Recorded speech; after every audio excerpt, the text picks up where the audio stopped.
देखो अब अपन एडजस्टमेंट पढ़ रहे हैं रिगार्डिंग द जीएसटी। कि आपका जो जीएसटी है, जीएसटी का आपके फाइनेंशियल स्टेटमेंट विद एडजस्टमेंट में क्या ट्रीटमेंट होगा वो अपन यहाँ पे डिस्कस कर रहे हैं। तो सबसे पहले जैसे है इस पे GST divide on outstanding expenses, GST on outstanding,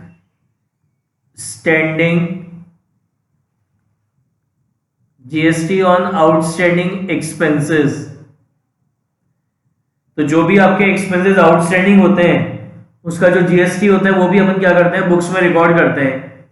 तो जैसे आपका रेंट आउटस्टैंडिंग है तो उस रेंट पे जो भी जीएसटी का अमाउंट होगा वो भी अपन क्या करेंगे, बुक्स में रिकॉर्ड करेंगे। तो उसकी एंट्री क्या होगी, जैसे कोई भी एक्सपेंस आपका आउटस्टैंडिंग है तो नॉर्मली आउटस्टैंडिंग एक्सपेंस को रिकॉर्ड करने की एंट्री क्या होती है, रिकॉर्ड करने की एंट्री होती है आपकी expenses account debit, expenses account debit to outstanding expense account, expense account debit to outstanding expense account, यही एंट्री होती है। तो अब इसके साथ अगर जीएसटी भी है तो उसको अपन यहां पे करेंगे इनपुट सीजीएसटी अकाउंट डेबिट,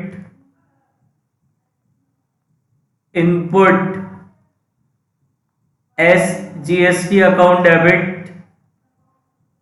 तो ये जो जीएसटी है ना आपका, तो अगर आपका जीएसटी का एडजस्टमेंट होगा तो क्वेश्चन के अंदर जो आपका ट्रायल बैलेंस होगा उस ट्रायल बैलेंस के अंदर ये इनपुट सीजीएसटी और एसजीएसटी गिवन होगा। तो ये जो इनपुट सीजीएसटी और एसजीएसटी है तो ट्रायल बैलेंस के अंदर जो आपको इनपुट सीजीएसटी और एसजीएसटी का जो बैलेंस गिवन है उसमें आप इसको क्या करोगे, ऐड कर दोगे। आपको क्या होगा, जो आपका ट्रायल बैलेंस होगा उस ट्रायल बैलेंस के अंदर गिवन होगा, क्या गिवन होगा, ये गिवन होगा बैलेंस ऑफ ये इनपुट सीजीएसटी अकाउंट गिवन होगा और इनपुट एसजीएसटी अकाउंट गिवन होगा। तो वो जो बैलेंस, जो भी बैलेंस आपको गिवन है उसके अंदर आप ये वाले बैलेंसेस को क्या करोगे, ऐड कर दोगे। ठीक है। इसी तरीके से आपका अगर जीएसटी होता है किस पे,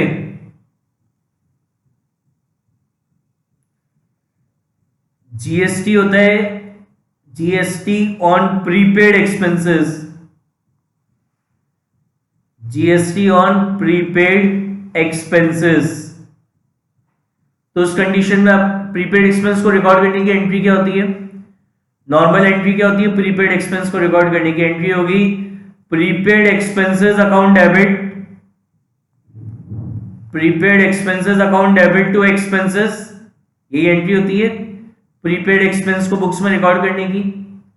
तो अगर अब इस प्रीपेड एक्सपेंसेस के ऊपर भी अगर जीएसटी है तो प्रीपेड एक्सपेंस का जो भी आपका जीएसटी अमाउंट है, प्रीपेड एक्सपेंस का जो भी आपका जीएसटी अमाउंट है उसको भी आप क्या करोगे, क्रेडिट करोगे। तो यहां आप लिखोगे आप टू इनपुट सीजीएसटी और यहां लिखोगे टू इनपुट एसजीएसटी। तो आपके ट्रायल बैलेंस में जो भी जीएसटी का अमाउंट है उस जीएसटी के अमाउंट में से इसको आप क्या करोगे, माइनस कर दोगे। तो अगर आउटस्टैंडिंग एक्सपेंसेस पे जीएसटी है तो वो तो इनपुट सीजीएसटी में ऐड हो जाएगा, और अगर प्रीपेड एक्सपेंसेस का जो जीएसटी है वो आपके ट्रायल बैलेंस में जो जीएसटी के बैलेंस है उसमें से अपन क्या करेंगे, माइनस कर देंगे। ठीक है। और तीसरा होता है आपका किस पे, जीएसटी ऑन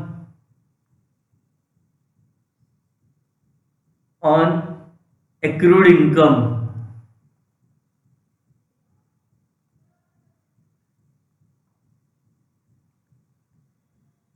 एक्रूड इनकम को रिकॉर्ड करने की एंट्री क्या होती है, एंट्री होती है आपकी accrued income account debit, accrued income account debit to income. Accrued income क्या होती है, income which is related to current year but not received during the year, वो आपकी एक्रूड इनकम होती है। तो अगर आपकी एक्रूड इनकम पे अगर जीएसटी भी है तो आपकी एंट्री क्या होगी, accrued income account debit to income to output CGST and to output SGST। तो अगर आपका जीएसटी है तो क्वेश्चन में जो ट्रायल बैलेंस होगा ना, उस ट्रायल बैलेंस के अंदर ये आउटपुट सीजीएसटी और आउटपुट एसजीएसटी का बैलेंस गिवन होगा। तो उसके अंदर आप इस इनकम को इस जीएसटी को क्या करोगे, ऐड कर दोगे। आउटपुट सीजीएसटी में आउटपुट सीजीएसटी और आउटपुट एसजीएसटी में आउटपुट एसजीएसटी का बैलेंस क्या करोगे, ऐड कर दोगे। और तीसरा एडजस्टमेंट क्या होगा इसमें,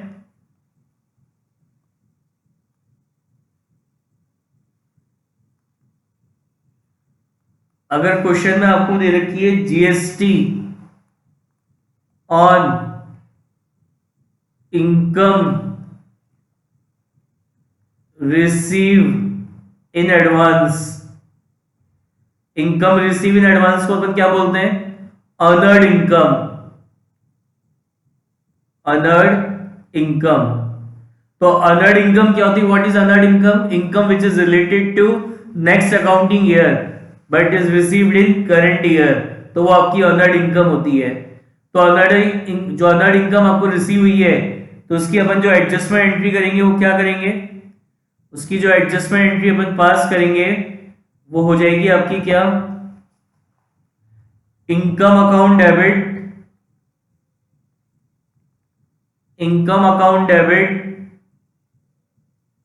to unearned income, income account debit to unearned income. तो इस पे जो जीएसटी वो डेबिट होगा, इनकम पे कौन सा जीएसटी लगता है, आउटपुट, तो output S GST account debit, output CGST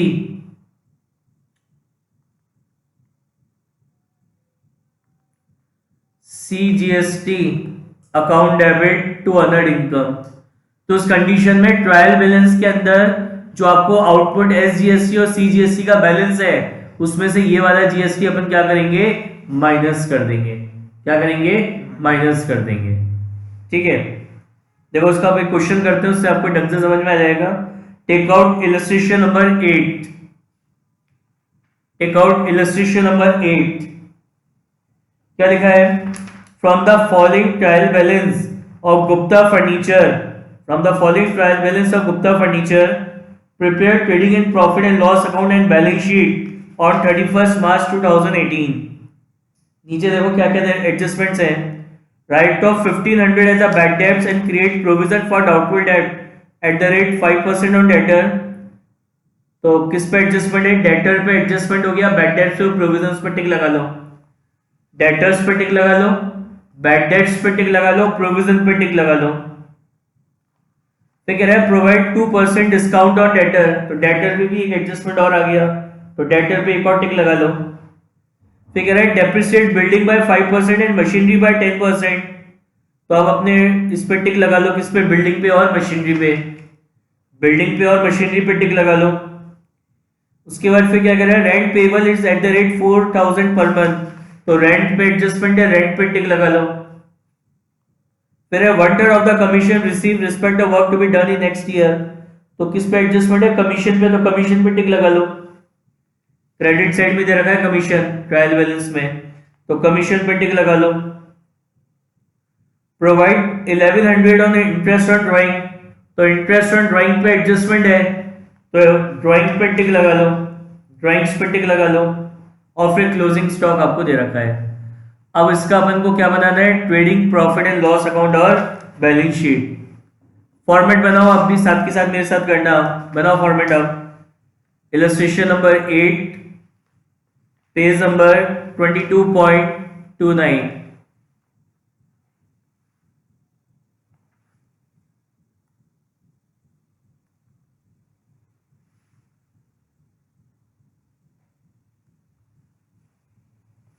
सबसे पहले क्या बनाएंगे अपन, ट्रेडिंग अकाउंट।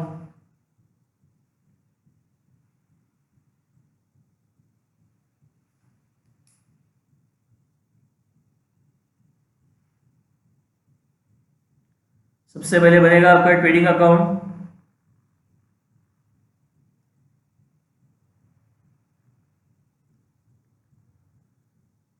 ट्रेडिंग अकाउंट के नीचे अपन बनाएंगे प्रॉफिट एंड लॉस अकाउंट।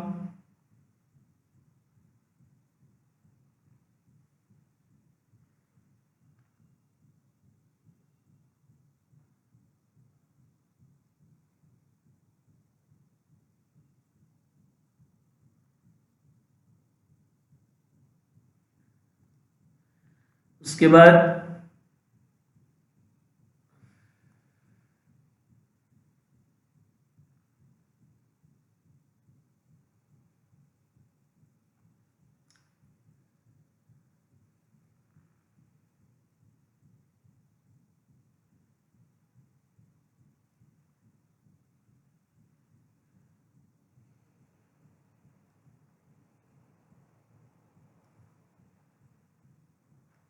फिर अपन बनाएंगे बैलेंस शीट।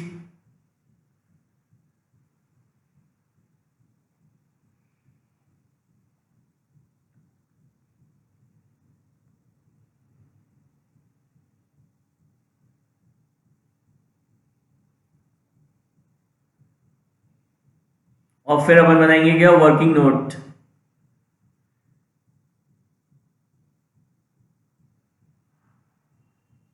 दो वर्किंग नोट बनेंगे, एक तो for the calculation of closing capital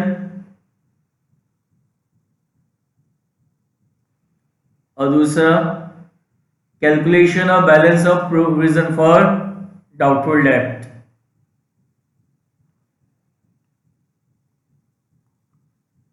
देखो ये तो आपका कौन सी क्या है, आपके वर्किंग नोट।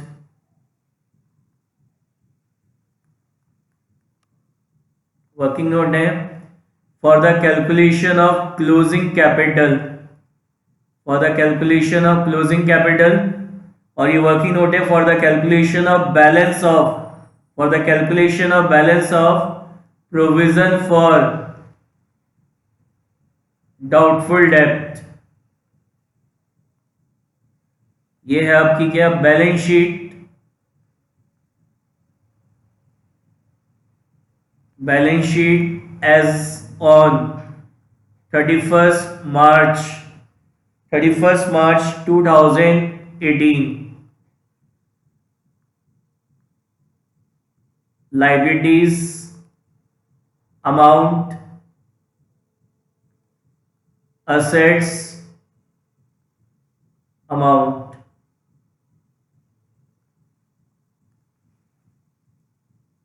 फिर ये हो गया आपका ट्रेडिंग अकाउंट।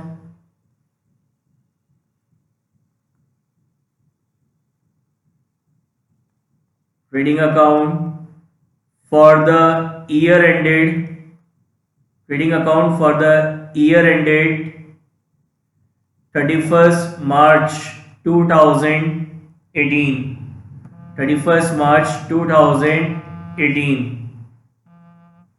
ठीक है, पर्टिकुलर अमाउंट, पर्टिकुलर अमाउंट। ये दो साइड होंगी, debit credit. Profit and loss account, profit and loss account for the year ended, profit and loss account for the year ended 31st March 2018। Particular amount, particular amount.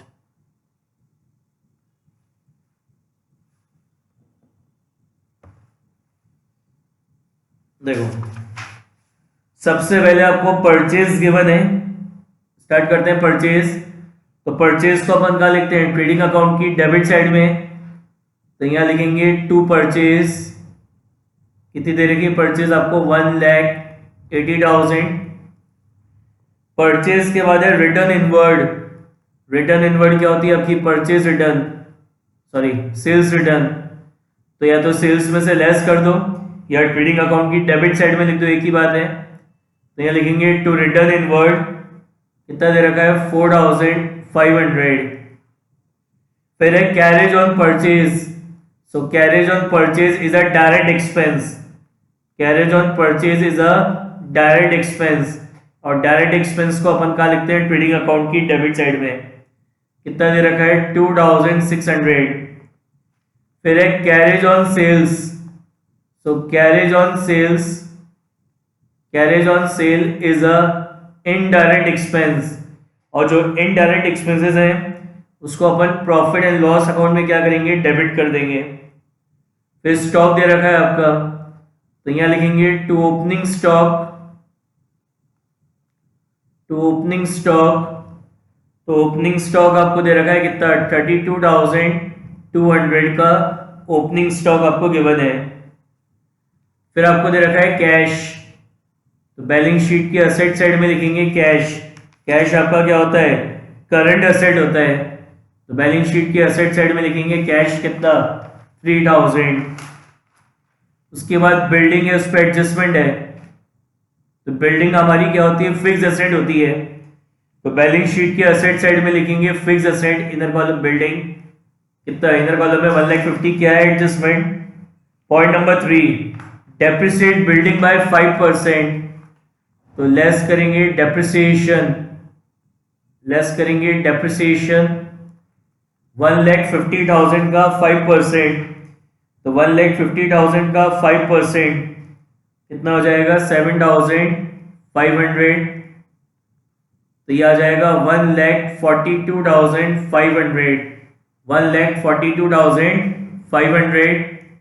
और depreciation आपका indirect expense है, तो उसको profit and loss account में लिखेंगे to depreciation on building, profit and loss account की debit side में लिखेंगे टू डेप्रिसिएशन ऑन बिल्डिंग, कितना है डेप्रिसिएशन आपका 7,500। ठीक है।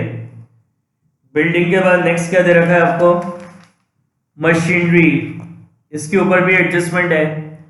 तो मशीनरी क्या है हमारी, machinery is a fix asset, machinery हमारी फिक्स एसेट है, और फिक्स एसेट्स को अपन कहाँ लिखते हैं, बैलेंस शीट की एसेट साइड में। तो यहाँ लिखेंगे मशीनरी कितनी दे रखी है 72,000, उसमें से अपन लेस करेंगे डेप्रिसिएशन, तो डेप्रिसिएशन कितना है 10% है, तो 72,000 का 10% कितना होता है 7,200, तो 72,000 में से 7,200 माइनस करें कितना बचेगा 64,800। And depreciation is a indirect expense, तो प्रॉफिट एंड लॉस अकाउंट की डेबिट साइड में लिखेंगे to depreciation on machinery, to depreciation on machinery 7,200। Clear. अब है फ्यूल एंड पावर, तो फ्यूल एंड पावर ही कहाँ यूज होता है, फैक्ट्री में, तो फैक्ट्री से रिलेटेड सारे खर्चे हमारे डायरेक्ट होते हैं, तो ट्रेडिंग अकाउंट में लिखेंगे to fuel and power, to fuel and power कितना दे रखा है फ्यूल एंड पावर आपको 8,500, तो फ्यूल एंड पावर हो गया 8,500। उसके बाद डेटर्स हैं, इस पर एडजस्टमेंट है डेटर्स पे, तो ये निकाला अपना प्रोविजन फॉर डाउटफुल डेट। अब इसका वर्किंग नोट में बनाएंगे, कहाँ पे एडजस्टमेंट, पॉइंट नंबर 1 में ही है। क्या कह रहा है, right of 1,500 is a bad debts and create provision for doubtful debt at the rate 5% on debtor. तो सबसे पहले वर्किंग नोट में क्या लिखते हैं अपन, बैड डेट्स। कौन से बैड डेट्स लिखते हैं यहाँ पे अपन, bad debts which is given in trial balance, bad debts which is given in trial balance. देखो हैं क्या, देखो ट्रायल बैलेंस में बैड डेट्स हैं क्या, नहीं है, नहीं दे रखे, ट्रायल बैलेंस में कोई बैड डेट्स नहीं है, लिख दो निल। फिर अपन इसमें ऐड करते हैं क्या ऐड करते हैं उसमें अपन? Further bad debts. इसमें अपन ऐड करते हैं further bad debts. Further bad debts कौन से? Which is given in adjustment. Further bad debts which is given in adjustment. तो एडजस्टमेंट में दे रखे हैं आपको ये write off 1500 as a bad debts. तो फर्दर बैड डेब्ट्स हो गए कितने के? 1500 के। फिर इसमें से अपन लेस करेंगे क्या?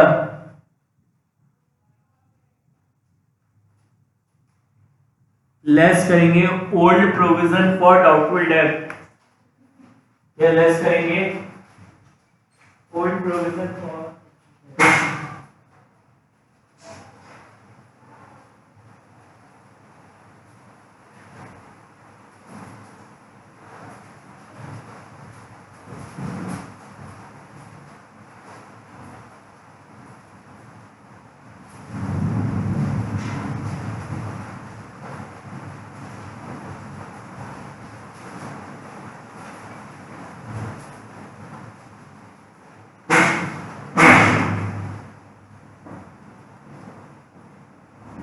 इसमें से अपन क्या करेंगे? लेस करेंगे ओल्ड प्रोविजन फॉर डाउटफुल डेब्ट। ओल्ड प्रोविजन कौन सा होता है? विच is given in trial balance. Less old provision for doubtful डेब्ट। तो ओल्ड प्रोविजन फॉर डाउटफुल डेब्ट कौन सा होता है? विच is given in trial balance. तो कितना दे रखा है आपको? दे रखा है ये ट्रायल बैलेंस में provision for bad debts.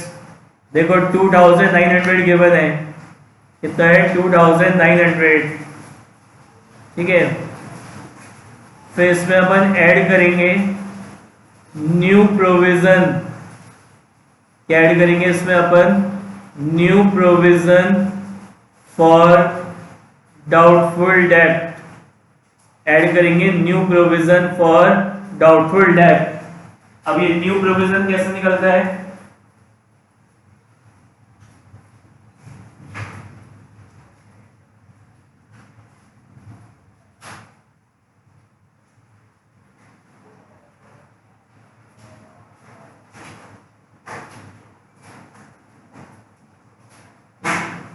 Add करेंगे न्यू प्रोविजन फॉर डाउटफुल डेब्ट। अब ये न्यू प्रोविजन कैसे निकलेगा?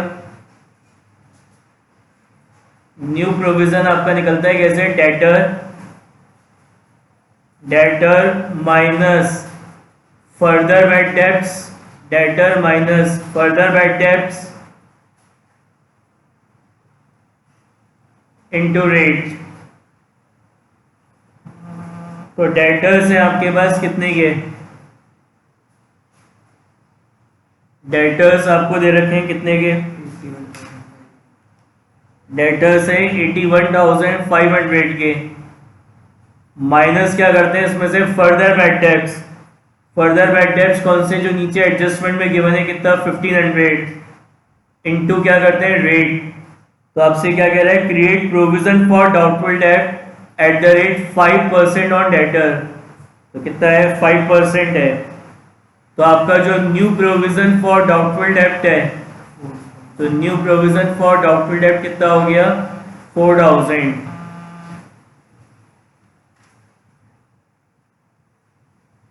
ठीक है। अब ये अपन एडलेस करेंगे। तो ये एडलेस करने के बाद जो बैलेंस बचेगा आपका, वो आएगा आपका बैलेंस कितना बच रहा है? 2600। कितना बैलेंस बच रहा है? 2600। 1500 में लेस करेंगे 2900 प्लस 4000। तो ये बैलेंस कितना बच रहा है? 2600 आपका बैलेंस बच रहा है। तो ये जो बैलेंस बचा है इसको तो अपन प्रॉफिट एंड लॉस अकाउंट में डेबिट कर देंगे। तो प्रॉफिट एंड लॉस अकाउंट की डेबिट साइड में क्या लिखेंगे? टू प्रोविजन फॉर डाउटफुल डेब्ट कितना निकाला अपन ने बैलेंस? 2600। ठीक है। अब इस पे अभी एक और एडजस्टमेंट है। Point number 2, provide 2% for discount on debtor. तो आपका जो provision for discount on debtor है, provision for discount on debtor, ये किस पे बनता है? Provision for discount on debtor बनाया जाता है किस पे? गुड डेटर्स पे। कैसे निकालते हैं? Good debtors multiply by rate. और गुड डेटर्स अपन कैसे निकालते हैं? गुड डेटर्स अपन निकालते हैं कैसे? Debtor minus further bad debts, debtor minus further bad debts, minus क्या करते हैं इसमें से? New provision for doubtful date, minus करते हैं new provision for doubtful date. तो डेटर्स कितने थे? डेटर्स से 81,500 के। फर्दर बैड डेब्ट्स कितने हैं जो नीचे एडजस्टमेंट में दे रखे हैं? 1500। और माइनस क्या करते हैं? New provision for doubtful date. This is your new provision for doubtful date. ये नहीं है, न्यू प्रोविजन कितना है? 4000। तो यानी आपके जो गुड डेटर्स हैं वो कितने के आ गए? गुड डेटर्स आ गए आपके कितने के? 76,000 के आपके गुड डेटर्स आ गए। तो क्या होगा? Good debtors provision for discount on debtor कैसे बनाएंगे? Good debtors multiply by rate. तो रेट कितनी है आपकी? 2%। तो 76,000 का 2%, तो 76,000 का 2% निकालेंगे, आएगा 1520। और प्रोविजन को क्रिएट करने की एंट्री क्या होती है? Profit and loss account debit to provision for discount on debtor. Profit and loss account debit to provision for discount on debtor. तो प्रॉफिट एंड लॉस अकाउंट की डेबिट साइड में लिखेंगे to provision for discount on debtor, to provision for discount on debtor कितना? 1520। और balance sheet में क्या होगा? Balance sheet में लिखेंगे डेटर्स। कितने के डेटर्स हैं? 81,500 के डेटर्स हैं। इसमें से अपन लेस करेंगे, क्या लेस करेंगे? Further bad debts. क्या लेस करेंगे? सबसे पहले इसमें से लेस करेंगे अपन further bad debts. Further bad debts कौन से होते हैं? जो नीचे एडजस्टमेंट में दे रखे हैं, फर्दर बैड डेब्ट्स। तो फर्दर बैड डेब्ट्स हैं कितने? 8100। फिर इसमें से अपन लेस करेंगे न्यू प्रोविजन फॉर डाउटफुल डेब्ट। So new provision for doubtful डेब्ट कितना है? 4000। फिर इसमें से लेस करेंगे provision for discount on debtor. तो provision for discount on debtor कितना बनाया था? ये बनाया provision for discount on debtor कितना होता है? 1520। नया प्रोविजन कितना था? 4000 का। तो लेस करेंगे provision for discount on debtor 1520। तो डेटर बैलेंस शीट में डेटर कैसे शो होते हैं? सबसे पहले लेस करते हैं फर्दर बैड डेब्ट्स, फिर लेस करते हैं न्यू प्रोविजन फॉर डाउटफुल डेब्ट, और लेस करते हैं provision for discount on debtor. तो ये सब एडलेस करने के बाद आ जाएगा आपका 74,480। 74,480। ठीक है, नेक्स्ट देखो।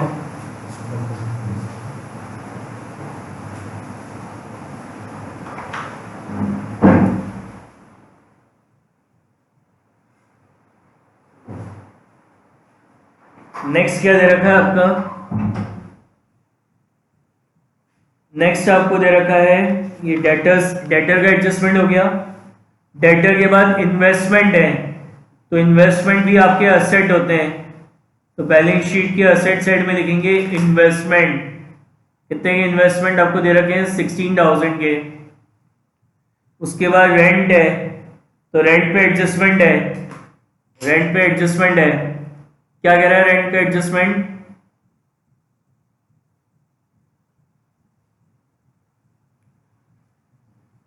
पॉइंट नंबर 4 कह रहा है rent is payable eight the rate 4000 per month. तो 4000 इंटू 12 के हिसाब से आपके साल भर का एनुअल रेंट कितना होता है? 48,000 होता है। ऊपर ट्रायल बैलेंस में रेंट कितना दे रखा है? 40,000। इसका मतलब 48,000 में से ये जो 40,000 आपको ट्रायल बैलेंस में गिवन है ये तो आपने पे कर दिया, और जो रिमेनिंग बच गया 8,000, जो रिमेनिंग बच गया 8,000 वो आपका करंट ईयर का आउटस्टैंडिंग रेंट हो गया। ये आपके करंट ईयर का क्या हो गया? आउटस्टैंडिंग रेंट हो गया। और प्रॉफिट एंड लॉस अकाउंट में ऐसे सारे खर्चे अपन शो करते हैं जो करंट ईयर से रिलेटेड होते हैं, वेदर पेड और नॉट। लेकिन अब इस पे एक और एडजस्टमेंट है, कह रहा है आउटसाइड पॉइंट नंबर 4 पढ़ो, एडजस्टमेंट का point number 4, outstanding rent is subject to the levy of CGST and SGST. तो अब इस आउटस्टैंडिंग रेंट को रिकॉर्ड करने की एंट्री क्या होगी? रेंट अकाउंट डेबिट, कितना रेंट आउटस्टैंडिंग है? 8,000। Input CGST account debit, input CGST account debit कितना परसेंट है? 9%। तो 8,000 का 9% होता है 720। Input SGST account debit, input SGST account debit 720 to outstanding rent, to outstanding rent कितना? 9440। ठीक है, तो अब यहां पे अपन क्या करेंगे? सबसे पहले रेंट लिखेंगे जो अपन को ट्रायल बैलेंस में गिवन है, कितना? 40,000। देखना ध्यान से, रेंट लिखा 40,000, इसके अंदर अपन ऐड करेंगे आउटस्टैंडिंग रेंट, आउटस्टैंडिंग रेंट। तो आउटस्टैंडिंग रेंट कितना है? आउटस्टैंडिंग रेंट है आपका 8,000 का, कितना है? 8,000। तो यहाँ तो 48,000 आ जाएगा, कितना आ जाएगा? 48,000 आ गया। अब जरा अपना ट्रायल बैलेंस देखो, आपको ट्रायल बैलेंस के अंदर दिख रहा है इनपुट सीजीएसटी,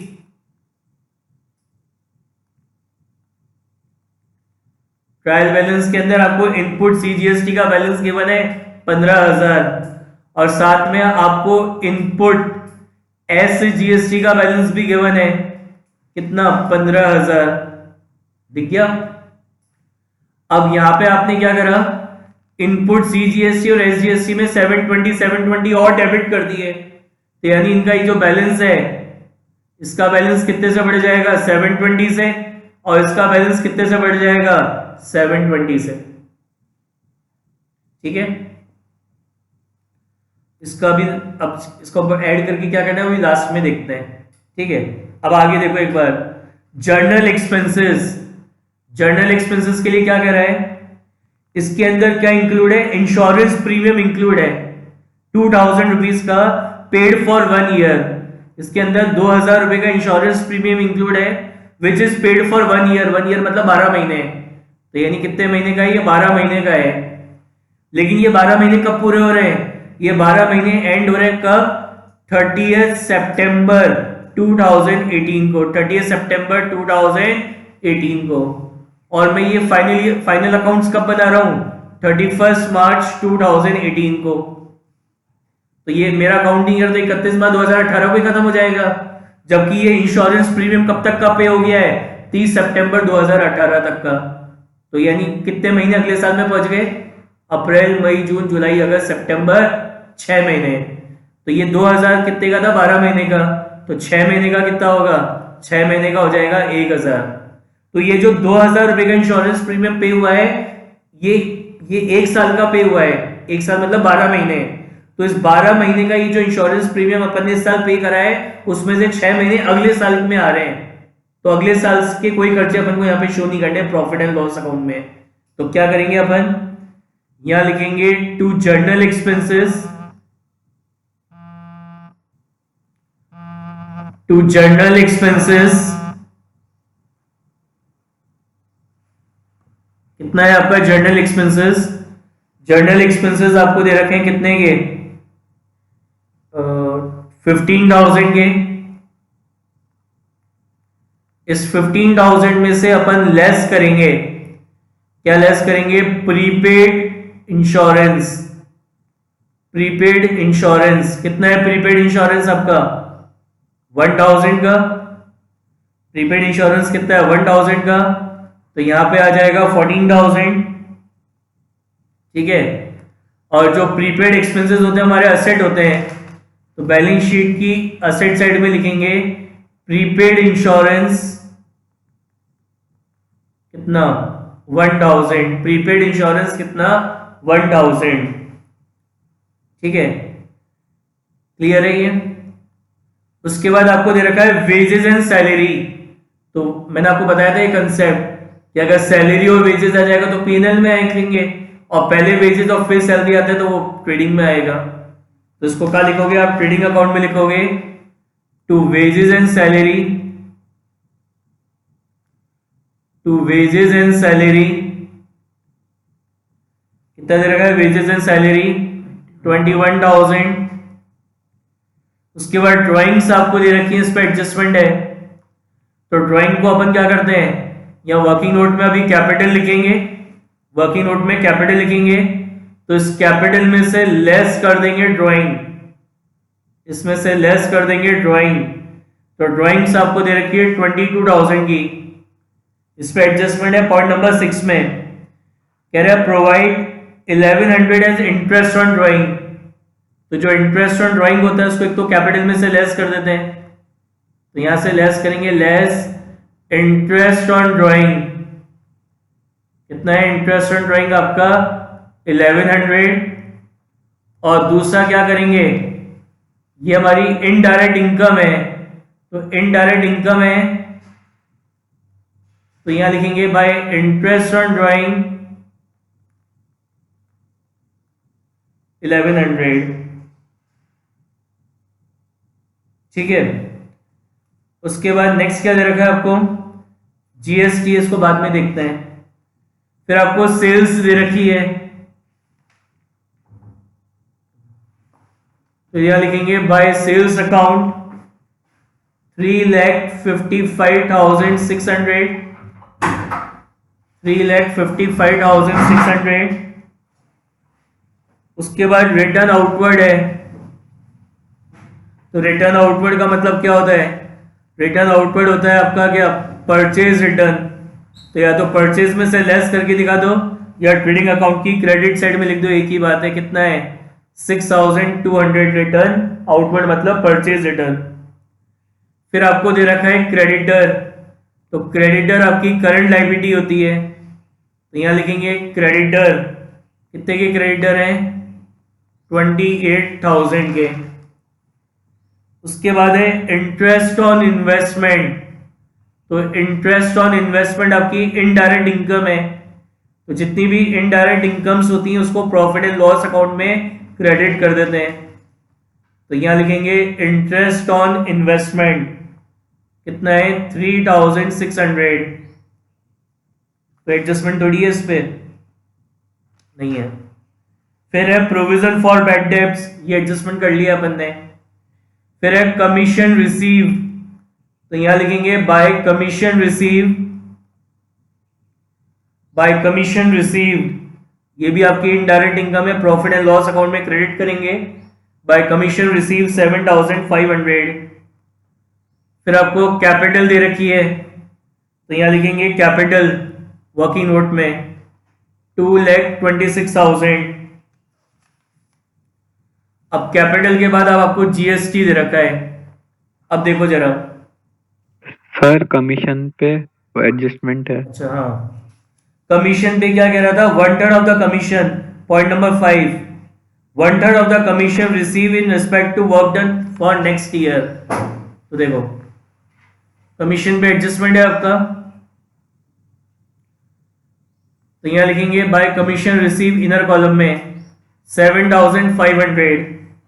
क्या कह रहा है, इसमें से 1/3 कमीशन, जो 1/3 कमीशन है वो नेक्स्ट ईयर का है, तो 7,500 का 1/3 निकालते हैं, कितना होगा 2,500। तो ये 7,500 में से 2,500 हमारा नेक्स्ट ईयर का है, तो नेक्स्ट ईयर से रिलेटेड ना तो कोई इनकम लिखते हैं ना कोई एक्सपेंस लिखते हैं, तो उसको अपन क्या करेंगे यहां से लेस कर देंगे, commission receive in advance, commission receive in advance 2500, तो ये आपके करंट ईयर का कमीशन आ गया 5000। और इनकम जो एडवांस में रिसीव हो जाती है वो आपकी लायबिलिटी होती है, तो बैलेंस शीट की लायबिलिटी साइड में लिखेंगे commission receive in advance, commission receive in advance 2500।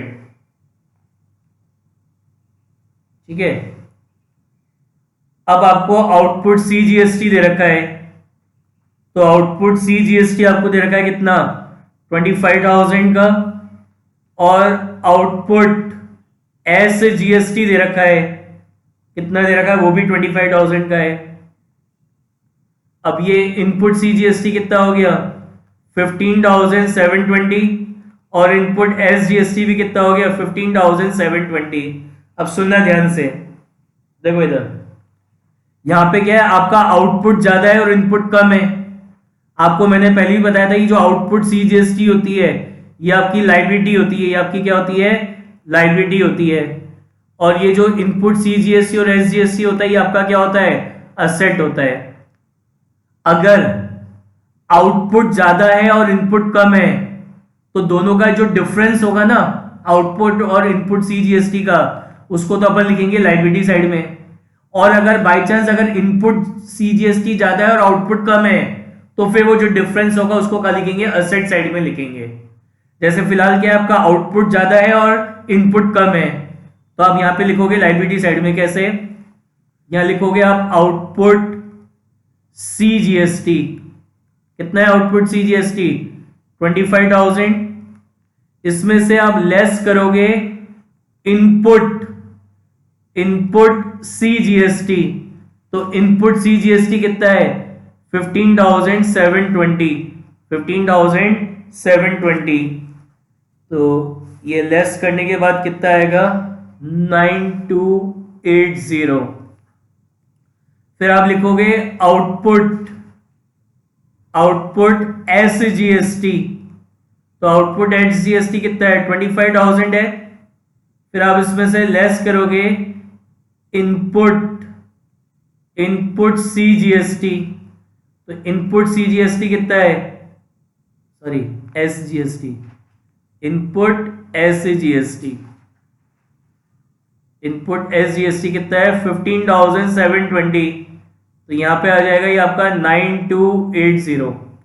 और अगर इनपुट ज्यादा होता और आउटपुट कम होता तो फिर वो जो डिफरेंस है वो कहां लिखते हैं अपन, बैलेंस शीट की असेट साइड में लिखते हैं। कहां लिखते हैं, बैलेंस शीट की असेट साइड में लिखते हैं। हो गया ये एडजस्टमेंट। अब देखो पॉइंट नंबर 1 हो चुका है, 2 हो चुका, 3 हो चुका, 4 हो चुका, 5 हो चुका, 6 हो चुका, 7 closing stock given outside the trial balance. तो एक तो ट्रेडिंग अकाउंट में लिखेंगे by closing stock, by closing stock कितना है 56,700, और दूसरा का लिखेंगे उसको बैलेंस शीट की असेट साइड में क्लोजिंग स्टॉक 56,700।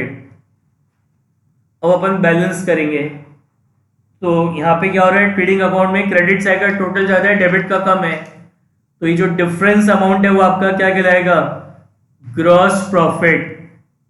बैलेंसिंग फिगर आ रहा है, क्रेडिट ज्यादा है डेबिट कम है, तो ट्रेडिंग अकाउंट का क्रेडिट बैलेंस आ रहा है 1,69,700, तो ये बैलेंसिंग फिगर क्या कहलाएगा आपका, ग्रॉस प्रॉफिट। कहां ट्रांसफर करेंगे इसको अपन, प्रॉफिट एंड लॉस अकाउंट में, तो to profit and loss account, और यहां लिखोगे आप बाय ट्रेडिंग अकाउंट 1,69,700। अब ये जो आपका प्रॉफिट एंड लॉस अकाउंट है इसका क्रेडिट साइड का टोटल ज्यादा है, डेबिट का कम है, तो ये जो बैलेंसिंग फिगर है, ये balancing figure profit and loss account में क्रेडिट साइड का टोटल ज्यादा आ रहा है और डेबिट का कम, तो ये बैलेंसिंग फिगर क्या कहलाएगा आपका, नेट प्रॉफिट। तो ये आ रहा है 97,080। ये क्रेडिट के टोटल में से सारा डेबिट का टोटल माइनस कर दिया।